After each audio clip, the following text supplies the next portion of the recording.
Hey guys, and welcome back to my channel. So I wasn't going to film another video for this week due to the holidays being last weekend and everything, but I got an unexpected day off today and it has been killing me not having a second video for you guys. As you guys know, I usually film about 2 videos a week. So I decided to take advantage of today and do a little update for you guys on all of my pets. Sometimes it's hard to give you guys all updates of the different animals in the videos because I may do one video focused on Moo or I may do one video about Lemon, and I know that you guys love all of my pets and you guys want updates. So I thought that I would do one big end of the year update video for you guys to show you guys how the animals are doing and tell you guys a little bit about what's been going on in my life with the pets. So the first update is on Moo for you guys. Moo is doing so well. She's not slowing down at all. She is coming up on her first birthday. I will be celebrating Moo's first birthday in, I believe, January, because that's when my birthday is, and that's about when she'll be about 1 year old. I did get Moo the 1st of March, but she was already a few months old when I got her, so about January is about right for when her birthday would be. You guys know that I do feed Moo the Oxbow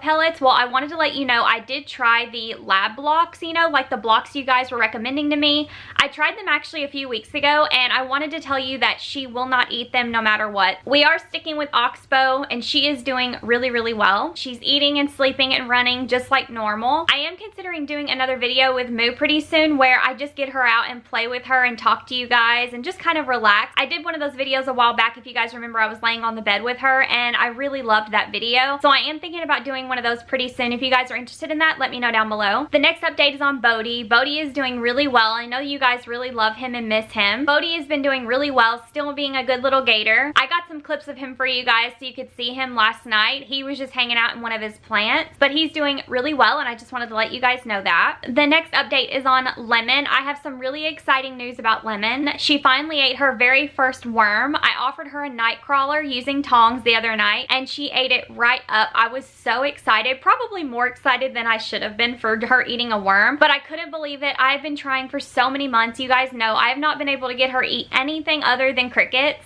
She loves her crickets. She loves hunting them down, but she finally ate some worms, which is a huge relief to me because during the winter time, especially right now, crickets are really hard to get because they die so fast with the cold weather. So she finally took a worm from me, and I could not be happier. She's so fat. She's doing so well. The next pet that I wanted to update you guys on is Milo. As you guys remember in my night routine video for the pets, if you haven't seen that, I will link it down below for you, but I'm pretty sure most of you have seen it. I did mention in that video that we have had some issues with Milo's liver tests and liver counts within the last probably month or two. I wanted to let you guys know that I did take Milo to the vet last week, and we had his blood drawn again for his liver enzymes, and his liver tests came back absolutely perfect. In fact, they were even better than when we got them tested last time. So we are really pleased. I wanted to let you guys know that the fresh organic vegetables that I told you guys I've been boiling for him and everything, all the little diet changes, they've been working wonders for him, and his liver is doing really, really well. So we are so relieved. You cannot even know how excited and relieved we are that his liver is back to normal. If you guys would like to see a full video on the whole journey of Milo's liver enzyme levels and how we got them back to normal and kind of what all happened with that situation,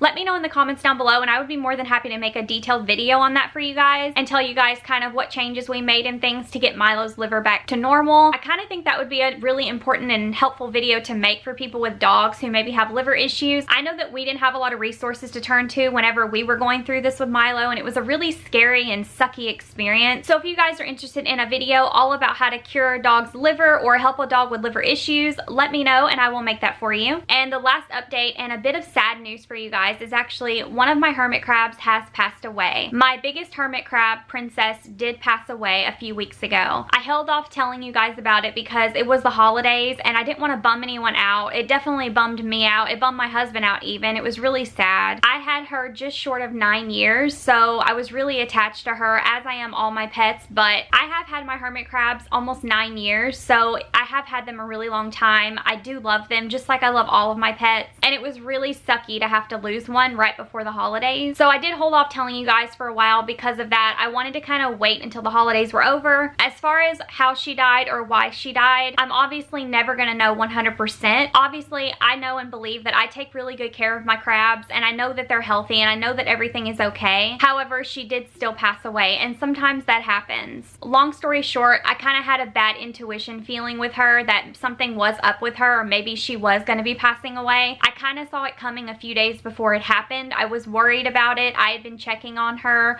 obviously not touching her or moving her, but just going and checking on her, the spot she was in periodically. Basically, she passed away during molt. As you guys know, when hermit crabs molt, it is a very stressful time for them. I've stressed that a million times on my channel. If you've watched any of my hermit crab videos, then you know that I've explained molting is really serious. It's a stressful time and you should never disturb them. Well, what I believe happened with Princess is she actually had a molt a few months ago, and then within about 3 to 4 weeks, she went back under and molted for a second time in like 2.5 months. For as large as Princess is, that is unusual for her. Larger hermit crabs don't molt more than a couple times a year, so the fact that she had gone down for a second time, I definitely took notice and it alarmed me. Princess was my biggest crab and she grew a lot in the almost 9 years that I had her. This is the shell that she was in the day that I got her. Obviously it was horrible and painted, and as you can see, she grew a lot, and this is the shell she was in whenever she passed away. Smaller hermit crabs can molt several times in a year, and they can even molt back to back within a couple months span, but this was very unusual for Princess. She was really large. She was over 10 years old, so I don't know what happened, but for some reason she went back down and molted again. I did notice that there was a couple of issues with this molt though. Number one, it was lasting a really long time. She was down for over 2 weeks, which is very unlike her. Normally her molts take anywhere from 7 to 10 days, so I kind of had a feeling that something was wrong. And then the day before she passed away, I knew something was definitely wrong because I found her shell on the surface of the substrate and she was dug down underneath the substrate, and that's when I knew something wasn't right, because she never leaves her shell on top of the substrate and molts. You know what I mean? Normally they go under and they bury in their shells, and then they come out of their shell and molt underneath the substrate, but their shell always stays underneath it with them, if that makes sense. Well, I noticed a problem whenever her shell was on top of the substrate, and basically that's how I kind of figured something was wrong. I started watching closely, and honestly, I just had to wait for the smell. A couple days later, I realized she had in fact passed away, and I had my husband remove her from the tank, obviously not disturbing the other crab, and that was pretty much it. I do want to tell you guys though that my other two hermit crabs, SpongeBob and Gunner, are doing really well. In fact, I filmed some clips of them for you guys. They are as active as ever. They're eating so good. They're doing so well, and I don't want you guys to worry about them at all. And Gunner is actually this really deep purple color right now. He's so beautiful and he's getting so big. So I don't want you guys to worry about my other two hermit crabs, even though Princess did pass away. I do believe it was natural causes. As I mentioned, she was over 10 years old. If I had to guess, I would say somewhere between 12 and 15, which in captivity is actually a really long age for hermit crabs to live. In the wild, hermit crabs can live up to 30 years. It's rare, but it can happen. In captivity, hermit crabs rarely see a couple years old, so even though it was extremely sad, I do believe that she did have a really good and long life. I wish it could have been longer, and it was definitely shocking and surprising whenever she passed away. I kind of couldn't believe it because I have had her so long, almost a decade. She was my biggest and most beautiful crab, and I really loved her, and it definitely hurt me to lose her. But I did want to update you guys on that, as well as update you on all of my other pets. I hope that this didn't bum you out too much, but I did feel like I should let you guys know what happened so you guys aren't asking where is she in future hermit crab videos. But that is all of the updates for the animals. All of the other animals that I didn't mention are also doing so well, especially Koa. He is just sleeping super long hours right now, so I'm so jealous. It's crazy. He sleeps so much during the day. Thank you guys so much for watching this update video. I am really excited for the new year. I'm looking forward to a lot of really fun and good adventures and videos on this channel with you guys for 2018. But thank you guys so much for watching. I really appreciate it. If you do not already follow me on Instagram or Snapchat, I will put that on the screen for you. Also, I just wanted to say thank you guys so much for the support on my last video. You guys had such kind comments, and I really appreciate all of you who supported and asked for that video. It really meant a lot to me. Thank you guys so much for watching this video. I will see you guys next year. Be kind. Bye.